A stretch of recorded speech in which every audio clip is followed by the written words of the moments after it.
বসিরহাটের আল্লামা হযরত মাওলানা রুহুল আমিন রাহমাতুল্লাহ আলাইহি দাদা হুজুর কেবলা দরবারের প্রধান খলিফা আল্লামা হযরত মাওলানা রুহুল আমিন রাহমাতুল্লাহ আলাইহি ফতোয়ার কিতাবে লিখেছেন, জুমার দিনে কেউ যদি ফজরের নামাজ কাজা করে জুম্মা পড়তে আসে, তাদের জুমার নামাজ হবে না, হবে না, হবে না। কি হলো? তাতে কি বুঝতে পারলেন? এই কটা মানুষ জীবনও কোনোদিন এক ওয়াক্ত নামাজ জীবনও পড়ে না। হিসাব বলছে, আমি বলিনি। এই কটা মানুষ জীবনও, এদের জীবনে এক ওয়াক্ত নামাজ জীবনও পড়ে না। জুম্মা নামাজটা হলো সমস্ত নবীদের নামাজ, আর ফজরের নামাজটা হলো আমাদের নবী, নূর নবী, দয়ার নবী, রহমতের নবী, আখিরি জামানার নবীর নামাজ। জোরে বলা যাবে না? আর জোরে বলা যাবে না? আল্লাহ পাকের দরবারে সমস্ত নবীদের ভিতরে আমাদের নবীর মর্যাদাকে আল্লাহ বড় করেছে। জোরে বলুন, আরো জোরে বলুন সুবহান। জুমা পড়বেন কি ভাই? রাগ হচ্ছে? রাগ হচ্ছে? আমি আপনাদের শত্রু? হ্যাঁ বাবা, আমি আপনাদের শত্রু। ভুল মানুষের হয় না, হয়নি, জেনে না অজেনে, তার সংশোধন আছে না নাই? দুনিয়ায় না কবরে? ভুল মানুষের হয় না, হয়নি, মাফ করবার মালিককে? দুনিয়ায় না কবরে? ফিরে এসো। একটা দিন ছিল, মসজিদগুলো ছিল কাঁচা, তাল পাতা দিয়ে ছাওয়া, খাজুর পাতা দিয়ে ছাওয়া, আর কলা গাছের শুকনো পাতা দিয়ে মসজিদগুলো ছিল ঘেরা। এখন হয়ে গেছে মসজিদ পাকা, মোজাইক করা, দুতলা তিনতলা, দামি দামি রং দিয়ে পেন্টিং করা, ডিজাইন করা মসজিদগুলো মাশাআল্লাহ সুন্দর সুন্দর হয়েছে। আগের যুগের মসজিদগুলো ছিল কাঁচা, তাল পাতা দিয়ে, খাজুর পাতা দিয়ে ছাওয়া, কলা বাসনা দিয়ে ঘেরা। মুসল্লিগুলো পাকা না কাঁচা? এখন মসজিদ যে পাকা, মোজাইক করা, দুতলা তিনতলা, সুন্দর সুন্দর ডিজাইন করা, রং করা। মুসল্লিগুলো পাকা না কাঁচা? বোঝেন এবারে কত নিচই নেমে গেছি আমরা। জুমা পড়বে? হুজুর জুমার নামাজ তো পড়বো। জুম্মার নামাজ যদি পড়তে চাও, তা জুম্মার নামাজের আগে আজকে যে ফজরের নামাজটা কাজা করেছি, ওই ফজরে কাজা নামাজটা জুম্মার আগে আপনাকে আদায় করতে হবে। তারপরে জুমা পড়েন, আল্লাহ রহমতে জুমা হবে। এই জন্যই তো আল্লাহ রসুল বলে দিলেন, ঘরগুলোকে কবরস্থান বানিও না। বাড়িগুলোকে কবরস্থান বানিও না। বাড়িতে নামাজ পড়বে, ঘরে নামাজ পড়বে। কোন নামাজ? কাজা নামাজগুলো ঘরে পড়বে। কাজা নামাজ কোথা পড়বে? ঘরে। কেন মসজিদে? অসুবিধে কি? মসজিদে যদি কাজা নামাজ পড়েন, কোনো মুসল্লি যদি আপনার দিকে ফলো রাখে, দেখি তো কত রাখার নামাজ পড়ে। ই দেখে 3 রাকাত নামাজ পড়লো। হ্যাঁ বাবা, জোহরের নামাজ 3 রাকাত? কথা বলে না। জোহরের নামাজ কি 3 রাকাত? তা 3 রাকাত কোন নামাজ? মাগরিবের নামাজ। তাহলে এই মানুষটা মাগরিবের নামাজ কাজা করেছে। নবী আমার দয়ার নবী, মায়ার নবী, রহমতের নবী জানলে যে আমার একটা উম্মত অন্য উম্মতের কাছে লজ্জিত না হয়, আমার একটা উম্মত অন্য উম্মতের কাছে শর্মেন্দা মাথা হ্যাট যেন না হয়। এজন্যই তো আল্লাহ রসুল বলে দিলেন, বাড়িগুলোকে, ঘরগুলোকে কবরস্থান বানিও না। বাড়িতে নামাজ পড়বে, কাজা নামাজগুলো বাড়িতে পড়বে, ঘরে পড়বে। নফল নামাজ ঘরে পড়বে, তাহাজ্জুদের নামাজ ঘরে পড়বে, ইশরাকের নামাজ ঘরে পড়বে, চাশতের নামাজ ঘরে পড়বে, সালাতুল তসবিহ নামাজ ঘরে পড়বে, সালাতুল আওয়াবিনের নামাজ ঘরে পড়বে। আমি যেসব নামাজের নামগুলো বলছি এইগুলো আছে না আমি নিজে বেনিয়ে বেরিয়ে বলছি? কেন ঘরে পড়বে? কেন ঘরে কেন পড়বে? বাড়িতে ছেলে মেয়ে আছে, বউ আছে, বিবি আছে, বোন আছে, ভাবি আছে, মেয়ে আছে, বৌমা আছে। তারা তোমার দেখে দেখে তারাও শিখবে। 10 বারের একবারও তাদের মনের মধ্যে দাগ কাটবে না? কাটবে না? 10 বার দেখতে দেখতে একদিনও তাদের মনের পরিবর্তন আসবে না? আসবে না? আমার ভাইজানরা, মুক্তাসার করলাম, আমার ওয়াজ আপনাদের আজকে পছন্দ হয়নি, পছন্দ হয়নি। হ্যাঁ বাবা, পছন্দ হয়নি। ভালো হয়, মরতে হবে, আল্লাহকে মুখ দেখাতে হবে। খবরদার, যত অন্যায় কাজ, গুনার কাজ, পাপের কাজ করেছেন জীবনে, জেনে অজেনে, ইবলিসের চক্রান্তে পড়ে, শয়তানের ফেরেবে পড়ে, নাফসের ফেরেবে পড়ে, জীবনে কোনোদিন কোনো আত্মীয় বন্ধুর কাছে গল্প করবেন না। আপনি যে গুনাহ করেছেন, অন্যায় কাজ করেছেন, পাপের কাজ করেছেন, আল্লাহ পাক দেখেছেন না দেখেন না? কথা বলে না। আল্লাহ পাক জানেন না জানেন? মাফ করবার মালিক কে? এমনি এমনি মাফ করে দেবে না মাফ চাইতে হবে?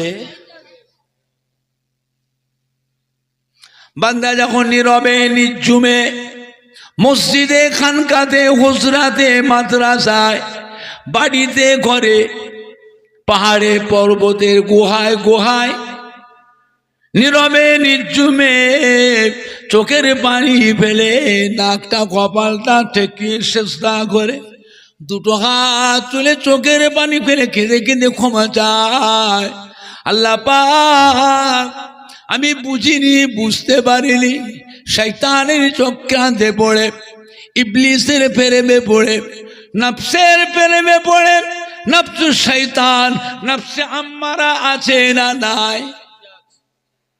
নফসে আম্মারা ফেরে পড়ে গুনার কাজ করে। আল্লাহ আপনি আমায় মাফ করে। তাহাজ্জুদের ওয়াক্তে চোখের পানি ফেলে কেঁদে কেঁদে আল্লাহ তবে ক্ষমা চায়। আল্লাহ রাব্বুল আলামিন রহমতের ফেরেশতাদের ডাকেন, ও আমার রহমতের ফেরেশতা এদিকে এসো। কোটি কোটি কোটি কোটি বান্দা বান্দি এরম নির্জমে ঘুম পাড়ে, কতকগুলি বান্দা বান্দি এখন আমি আল্লাহ পাকের দরবারে এসে নাকটা কপালটা ঠেকিয়ে সেজদা করে, 2 হাত তুলে চোখের পানি ফেলে কেঁদে কেঁদে ক্ষমা চায়। আমার বান্দা বান্দিরা জানে তাদের একজন খালেক মালিক আল্লাহ বলে একজন আছে, যিনি ইচ্ছা করলে সাজা দিতে পারে, যিনি ইচ্ছা করলে নাজাত দিতে পারে, যিনি ইচ্ছা করলে সাজা দিতে পারে, যিনি ইচ্ছা করলে নাজাত দিতে পারে। আমার বান্দা আমার কাছে যেভাবে কাঁদতেছে, আমার বান্দা বান্দির খালি গাদোটা ফিরিয়ে দিতে আমি আল্লাহ পাক আমাকে বড় লজ্জাবোধ মনে হয়। ও মা বেরেদা, তোমরা সাক্ষী থাকো, আমি আল্লাহ পাক এই গভীর রজনীতে আমার এই সমস্ত বান্দা বান্দিদের চোখের পানি ফেলে ক্ষমা চাওয়া, আমার বান্দা বান্দির খালি হাতটা ফিরিয়ে দিতে আমি আল্লাহ পাক আমাকে বড় লজ্জাবোধ মনে হয়। ও আমার বেতারা, তোমরা সাক্ষী থাকো, আমি আমার এই করন্দনগত বান্দা বান্দির জীবনের পাহাড় পাহাড় গুণাগুলিকে এখনই মাফ করে দিলাম।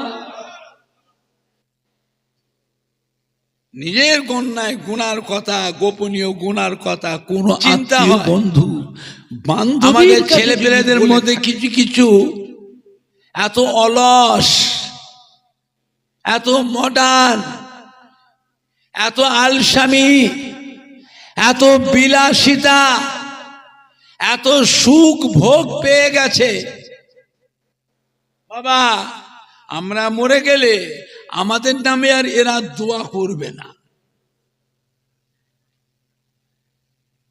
আমরা মরে গেলে আমাদের নামে এক খতম কোরআন শরীফও পড়বে না। আমরা মরে গেলে আমাদের জানাজার নামাজেও আসবে না। আমরা মরে গেলে আমাদের কবরটাও জিয়ারত করবে না। আমরা মরে গেলে আমাদের নামে 10টা অনাথ অসহায় মানুষকে দুটো ভাত দেবে না। আমরা মরে গেলে আমাদের নামে দুটো মসজিদের মুসল্লিকেও দুটো ভাত দেবে না। আমরা মরে গেলে দুটো মাদ্রাসার এতিম ছেলেদেরও দুটো ভাত দেবে না।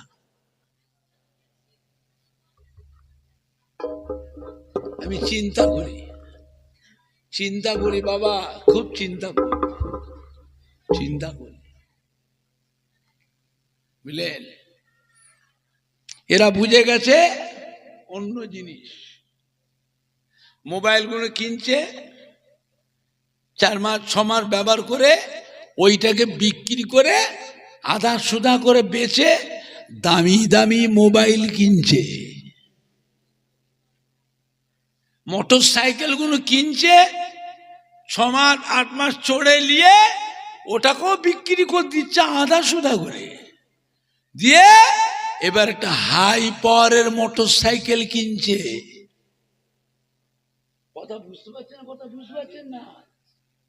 এরা মা বাপের নামে ভিখারিকে দুটো ভাত দেবে, মসজিদ মুসল্লিকে ভাত দেবে, মাদ্রাসার এতিম ছেলেদের ভাত দেবে, হ্যাঁ, হাফেজ সাহেবদের কোরআন শরীফ খতম করাবে।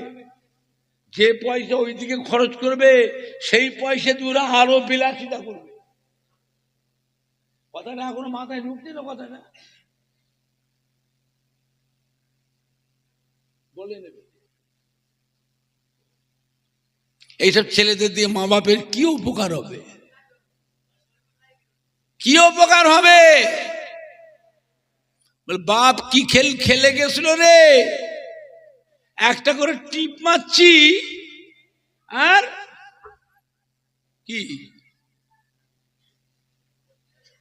কি গো বলতে পারছেন না? বলে একটা করে টিপ মারছি, কোঁচড় ভর্তি টাকা। বাপ দাদুরা নানারা কি খেলে গেছিল রে, বাহ, একটা করে টিপ মারছি আর কোঁচড় ভর্তি টাকা। বুঝবে কি বাবজান? নিজে কষ্ট করে অনাহারে উপর থেকে লেবার খেটে, মজুরি খেটে, মজুরদারি করে, ফেরি করে, মুঠেগিরি করে কামাই করে যে সম্পত্তি কিনে রাখতে, তখন মজাটা বুঝতে পারে।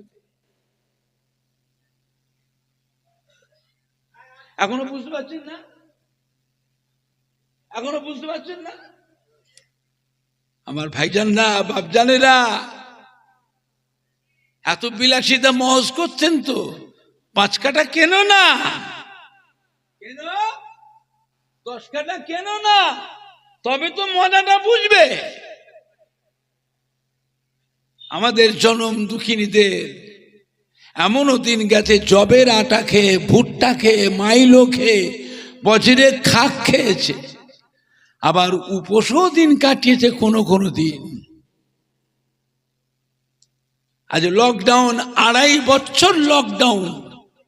বলে পশ্চিম কাঁঠালিয়া গ্রামের এতগুলি ভাইরা বসে আছে,